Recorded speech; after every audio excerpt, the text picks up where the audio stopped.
안녕 여러분, 나비예요. 반갑습니다. 잘 이겨내고 계신가요?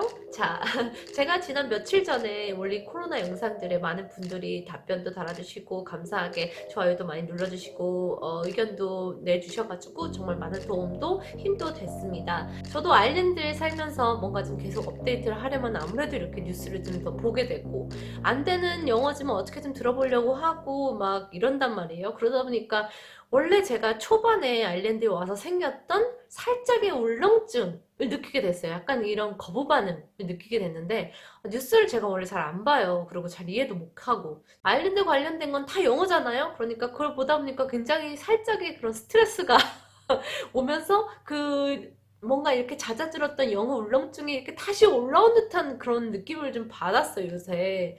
그러다 보니까 이 영어 울렁증, 정말 나를 다시 한번 돌아봐야겠다는 생각도 들었고, 이 기회에 어차피 코로나면은 이제 사람과 사람의 접촉을 조금 멀리 하는 게 최선의 예방책이라고 생각을 하고, 그렇게 또 추천을 또 받기도 하잖아요? 수칙을 듣잖아요?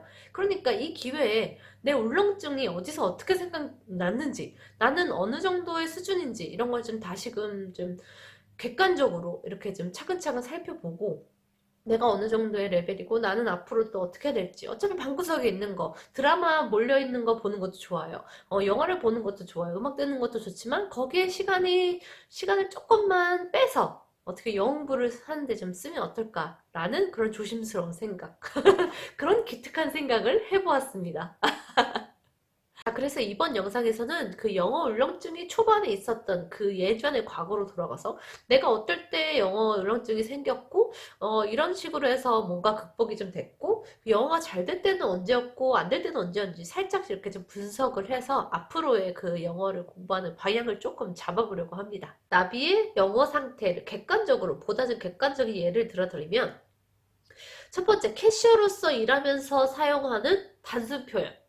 그런 거 있죠. Hi, how are you? 그리팅 하고, How can I help you? 하고, 그랬을 때 커스터머가 얘기하는 거 들었을 때 그 아이템 이름 기억해서 그거 어디 있는지 알려주고, 아니면 데려다 주고, 뭐 이런 식의 그런 가벼운 대화들. 그리고 뭐 매니저가, 여기 좀 정리 좀 해줘. 하라고 했을 때, 오케이. 할 수 있는 그 정도 알아듣는 이해력. 요 정도 되겠고요. 또 두 번째. 뉴스는 잘 못 알아들어요. 뉴스는 굉장히 전문적인 용어가 많고, 그렇기 때문에 제가 그 단어를 좀 많이 알지를 못해요. 그래서 그 정도는 못하고, 그 대신에 드라마나 영화를 보면은 어느 정도 약간 눈치껏, 그리고 어느 정도의 대화를 이해하는 정도? 요 정도. 그 정도라고 생각하시면 될 것 같고, 그 대신에 이제 문법이나 스펠링 같은 거는 정말 꽝입니다. 그쪽은 제가 좀 재능이 없는 것 같아요. 어, 그거는 이제 공부를 해야 되는 거겠죠? 저도 알고 있어요. 하지만 왜 몸은 움직이지 않을까요? 만약에 이걸 영어로 얘기를 한다면 I'm working as a cashier, so I normally use really simple sentence and just a simple greeting. Hi, how are you? Something like that. So I don't think I use a really professional vocabulary, and but I would be able to understand what managers ask me to do, or what customers ask me what customers looking for. Those kind of thing I can deal with. 뭐 이렇게 정도 되는 영어입니다. 굉장히 쉬운 말들만 쓰죠. 전 영어 어려운 말을 잘 몰라요. 그리고 한 번 더 문장을 알려드리면 뉴스는 잘 못 알아듣는다고 그랬죠? I don't think I understand 100% when I'm watching news. I probably understand less than 20% because the vocabulary is really difficult and my level of vocabulary is really low. So I rather watch drama and movies sort of things because those kind of show is more easy to understand and the expression or vocabulary they use might more informal. So I'm kind of used to understand those kind of informal conversation. 네, 요 정도, 요런 정도로 얘기를 합니다.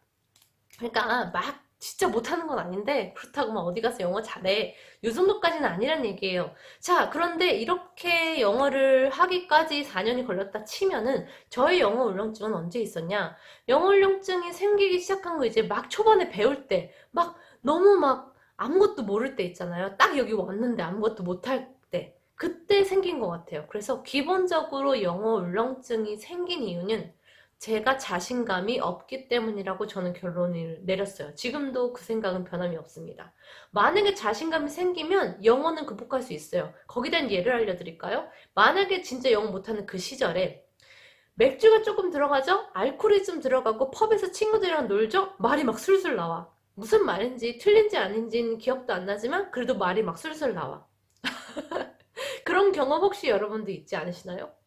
또 그런 경우가 있고요. 집에서 이렇게 좀 릴렉스하게 하고 있을 때, 아니면 하우스메이트들이랑 이야기할 때, 같이 사는 친구들이랑 이야기할 때는 훨씬 더 편하게 얘기할 수가 있어요. 그러니까 내 몸이 좀 편하고, 뭔가 정신적으로 좀 릴렉스 되어 있고, 자신감이 조금 친밀한 사람들이랑은 좀 붙어 있잖아요.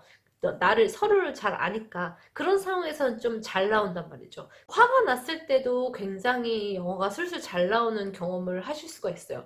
This is unfair! 이러면서 뭔가 잘 나올 수가 있는데 제가 봤을 때 그 원인은 뭐냐면은 내가 이성을 잡고 있어. 그러면은 뭔가 이렇게 나는 이 말은 좀 잘해야지. 뭐 이건 이렇게 해야지 저렇게 해야지 하는 생각들이 너무나도 많아요. 근데 일단 딱 열이 받잖아요. 그럼 그런 이성의 끈을 탁 놓아버린단 말이죠. 그러면 밑에서부터 솟아오르는 그 열정과 그 응어리들이 자신감과 함께 푹 품어져 나오는 것 같은 그런 느낌이 생겨요. 왜냐하면 이제 열이 있으니까 이렇게 뿜어져 나온단 말이에요. 이걸 어떻게 설명해야 되지? 열받으면 말이 잘 나와요. 근데 영어가 그렇게 나오는 영어가 뭐 맞다 틀리다를 떠나서 일단 나온다는 게 그 시절에는 중요했거든요. 왜냐면 일단 나와야지 거기서 경험을 쌓고 그 경험이 자신감을 만들어서 점점 올라가는 거잖아요. 자, 그럼 그런 상황일 때 자신감 있게 영어가 잘 나오는데, 그럼 반대로 자신감이 없을 때 영어가 잘 안 되겠죠? 그럴 때 영어가 안 되는 상황은 이런 경우가 있겠죠. 만약에 내가 용기를 내가지고 얘기를 했어. 그런데 가끔 이런 네이티브 스피커 중에 이렇게 정말 좀 사가지 없이 반응하는 경우가 있어. What? 막 이런 식으로. 막 여기다 이렇게 인상 쓰고, What? What are you talking about? 막 이러면서, 너 뭐라고 하는 거야? 아니면은 never mind. 아니야, 됐어. 라고 해버리거나 막 이런 경우가 있어요. 그러면 진짜 막 이렇게 작아져요. 작아져서 더 이상은 아무 말도 할 수가 없게 되고 내 자신감을 막 뚝뚝뚝뚝 떨어뜨리는 그런 경험을 하게 됩니다. 그리고 아까는 얘 화낼 때 막 말이 나올 수 있다 그랬잖아요. 근데 그 반대로 이렇게 긴장했을 때 인터뷰를 한다거나 뭔가 심각한 얘기를 하거나 뭐 이런 했을 때 내가 아는 지식이 별로 없고 막 그랬을 때 나오는 영어는 굉장히 좀 많이 소극적인 것 같아요. 그러다 보니까 말을 잘 못하고 버벅거리게 되고 한 번 꼬이면은 꼬이는 게 계속 꼬이고 이 머릿속에서도 꼬이고 막 입에서도 꼬이고 이러면서 뭔가 총체적인 난국이 펼쳐지게 되는데 그런 상황이 아마도 인터뷰나 아니면은 뭐 발표할 때나 뭐 이런 식의 경우가 되겠죠. 그러니까 정말 한마디로 앞에서 말씀드렸다시피 자신감이 빵빵하다 그러면은 막 잘 돼요. 그러다가 자신감이 없어지는 상황이 되면은 이렇게 수그러지는 거죠. 그래서 영어 울렁증은 니콜 자신감이다. 라고 생각을 해요. 영어의 울렁증이 올라간다는 건 자신감이 정말 바닥이라는 얘기고 자신감이 올라가면은 그만큼 영어 울렁증은 내려갑니다. 제가 생각할 땐 그래요. 물론 사람에 따라 틀릴 수 있고 여러분들이 생각하는 건 다를 수 있지만 제 경험에 따르면 저의 상황은 그렇습니다. 그럼 어떻게 하면 자신감을 올릴 수 있는지에 대한 얘기를 마지막으로 해드릴게요. 아까 말씀드렸던 영어가 잘 될 때 그 상황을 계속 이용하는 게 가장 기본적이고 쉬운 방법이겠죠. 하지만 맨날 밤낮 없이 펍에만 가고 맨날 밤낮 없이 막 화만 내고 막 이러면은 좀 나의 생활이 너무 타락할 것 같은데 이건 조금 아닌 것 같아요. 그러기 때문에 제가 조금 더 좋은 상황을 말씀드리자면 가장 좋은 방법은 자신이 좋아하는 일과 이렇게 접목시키는 거예요. 만약에 자신이 음악을 좋아해. 음악을 좋아하면은 좋아하는 음악들, 팝송 같은 거를 들으면서 영어를 좀 배우고 영어 표현을 좀 배우는 거죠. 좀 더 자연스럽게. 그리고 뭐 친구랑 펍에 가는 걸 좋아해. 그러면은 술 좀 덜 마시고 조금 더 릴렉스한 분위기에서 많은 수다를 떨면서 일상생활적으로 할 수 있는 영어들을 많이 늘어가는 거죠. 그런데 나는 뭐 사람들 만나는 것보다는 뭐 인터넷적으로 블로그를 하거나 SNS 하는 걸 좋아해. 그럼 그쪽에다가도 영어 댓글도 막 달아보고 아니면은 영어 친구들이랑 대화도 해보고 막 이런 식으로 접근을 하는 방법도 있고요. 스포츠를 좋아한다. 그러면은 뭐 운동하는데 조인을 해가지고 할 수도 있겠고, 봉사를 하는 방법도 있을 수 있겠고, 봉사하게 되면 이제 돈을 받고 하는 게 아니기 때문에 어느 정도는 좀 약간의 압박이 없잖아요. 그러니까 조금 더 편하게 상황에서 이야기를 할 수가 있겠죠. 뭐 그런 방법들이 가장 제가 봤을 때는 편하게 쉽게 우리가 도전해 볼 수도 있고, 그만큼 성취감도 금방 쉽게 얻을 수 있고, 그 성취감이 오르면은 자신감도 뿜뿜 오르겠죠. 그렇기 때문에 그런 방법이 좋다고 생각을 하고요. 그리고 자신감을 업시킬 수 있는 두 번째는요, 리액션이라고 생각을 해요. 이게 무슨 이야기냐면은 좋은 리스너가 되는 거죠. 말을 많이 듣는다는 건 이야기할 때 굉장히 큰 영향을 미친다고 저는 생각을 합니다. 물론 말을 이렇게 입 밖으로 꺼내는 게 너무 힘들어요. 난 다 알아들었어. 이해 다 했는데 말이 안 나와. 라고 하시는 분들도 분명히 있습니다. 하지만 그분들도 언젠가는 하이 헬로 하실 거고, 하와리유 하실 거고, 이런 상황이 오겠죠? 그랬을 때 말이 일단 이렇게 튀어나온다면은 그동안에 막 계속 들으셨던 거 있죠? 그런 것들이 다 그 본인의 재산이 돼서 그 말을 쓰는데 다 이용을 하게 됩니다. 그러니까 말이 튀었든 안 튀었든 많이 듣는 거는 진짜 전 중요하다고 생각을 해요. 그래야지 이런 발음도 들어보고 저런 발음도 들어보고 이런 표현도 들어보고 저런 표현도 들어보고 많이 들어보는 게 좋은데, 그런 상황을 만들기 위해서는 전 리액션이 굉장히 중요하다는 생각을 해요. 만약에 일상생활에서 뭐 스태프랑 얘기를 한다든가 친구들이랑 얘기를 할 때 잘 들어주는 사람한테 이야기를 하고 싶으세요? 아니면은 내 이야기는 뭐 귓동으로 듣는, 말이 좀 과격했나요? 별로 귀 기울여 듣지 않는 사람한테 이야기를 하고 싶으신가요?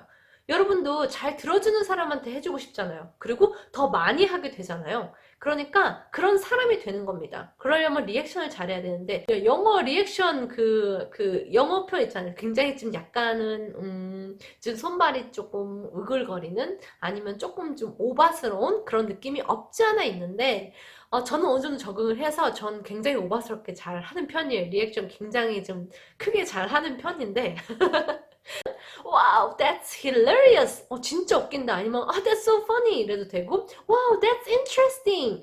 이런 식으로 그냥 형용사만 조금씩 바꿔가지고 그런 식으로 리액션을 해줘도 되고, 아니면 조금 더 좀 심도 있는 이야기를 하는 친구다 그러면, I totally understand what you're saying. 네가 말하는 거 무슨 말인지 다 이해할 것 같아. 아니면 I really agree with you. 뭐 이런 식으로 얘기를 한다는 거, 아니면 indeed 이래도 되고, 뭐 이런 그 리액션 관련된 이런 표현들을 초반에 좀 많이 알아두는 게 저는 굉장히 도움이 많이 된다고 생각해요. 왜냐면은 그렇게 리액션을 하는 사람들한테 얘기를 많이 해줄 거고, 그럼 내가 들을 수 있는 그런 기회가 더 많이 생기고 정말 다양하게 내 머릿속에 기억을 시킬 수가 있는 거죠. 그럼 그 중에서 언젠가 입이 트였을 때 그 말이 뻥 나오는 그런 상황이 될 겁니다. 언젠가는요, 될 거예요. 저도 그랬으니까 여러분도 그렇게 될 겁니다. 많이 듣는 거는 정말 중요해요. 그러니까 좋은 리스너가 되자. 리액션. 와우! 우! 뭐 이런 거 있죠. 오글. 근데 저 좀 잘해요. 저 그런 것 좀 잘하는 것 같아요. 그런데 그런 게 좀 어렵다 그러면은 그래도 Oh, I see. Wow, really? 그냥 이렇게 좀 단순하게 해줘도 어쨌든 리액션이니까 계속 들어주고 있다는 거, 아이 컨택 해주고 이렇게 들어주고 있다는 거는 정말 좋은 영어를 쓸 수 있는 환경을 만들어가는 첫걸음이라고 생각을 합니다. 자, 여기까지 나비의 과거에 있었던 영어 울렁증, 그리고 작아졌던 그런 경험들, 그리고 다시금 자신감을 키울 수 있었던 그런 과정들을 말씀을 드렸는데요. 어떻게 도움이 되셨는지 모르겠네요. 현재 외국에서 영어 공부를 준비하셨던 분들, 아니면 지금 하고 계신 분들, 아니면 뭐 여러 가지 계획하셨던 것들이 어떻게 보면 all stop 된 거잖아요. 그러다 보니까 할 수 있는 것들이 많이 없단 말이에요. 그러면 어떻게 해야 될까요? 할 수 있는 것을 그 안에서 찾아야죠. 뭐 한 개가 됐든 두 개가 됐든, 영어 공부가 됐든, 뭐 운동이 됐든, 뭐 다른 공부가 됐든, 뭐 여러 가지 할 수 있는 것들을 찾아서 거기에 조금 더 집중하셔서 뭔가 마음이 너무 이렇게 축 처지지 않도록 본인 스스로를 이렇게 잘 다지는 게 중요하다고 저는 생각을 합니다. 전 뉴스 앞으로도 계속 이렇게 보면서 새로운 단어를 배울 참입니다. 뉴스 보는 거 너무 어려워요. 전 진짜 재미도 없고 어쩔 수 없이 보는데 궁금하니까, 상황이 궁금하잖아요. 한국어로 뉴스를 해주면 너무나 좋겠지만, 뭐 한국에서 아니면 아일랜드 소식을 좀 한국말로 전해주시면 안 되나? 이런 이기적인 생각도 해봅니다.